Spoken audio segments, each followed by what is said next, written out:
Müəllimələr, bu günləri sizlər üçün təlim prosesində səmərəli öyrənmə mühitinin qurulmasının tələbləri və üstünlükləri mövzusunu sadə dildə izahını verəcəm.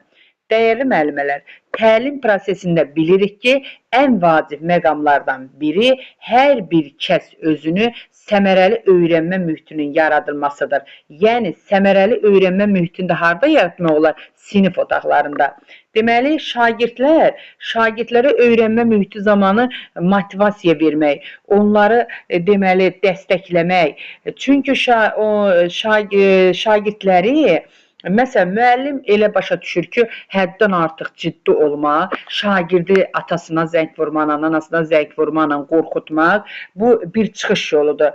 Amma bu bir çıxış yolu deyil. Çünki şagird o zaman sağ qalması üçün, nəsə bir özünə bir qoruması üçün bir fürsət axtaracaq.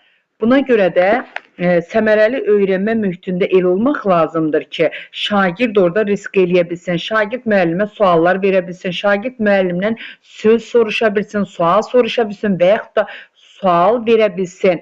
Bunun üçün şagirdə səmərəli öyrənmə mühiti yaradılmalıdır. Deməli, dəyərli müəllimələr, hamı üçün səmərəli öyrənmə mühitini yaratmağa kömək edən əsas strategiyalar bunlardır. Yəni, bax, davranış üçün hamıya aydın olan minimum standartları müəyyənləşdirilməsi, bütün şagirdlərin dinlənilməsi üçün imkanın yaradılması. Görürsünüz, deyir, bütün şagirdlər dinlənilməlidir.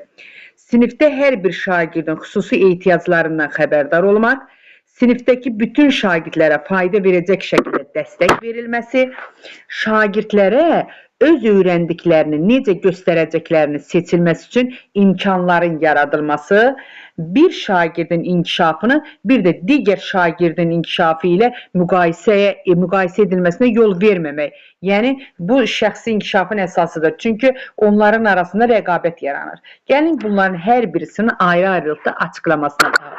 Deməli, dəyərli müəllimələr, davranış üçün hamıya aydın olan gözləntiləri müəyyənləşdirin dedikdə, deməli, şagirdlərin davranışı minimum gözləntilər əsasında, yəni məqbul davranış səviyyəsində nə olduğunu tam aydın şəkildə bilməlidir. Çünki, deməli, bu nədir? Şagirdlərin razılığı ilə olmalıdır da, bu da. Bax, nümunə gətirək.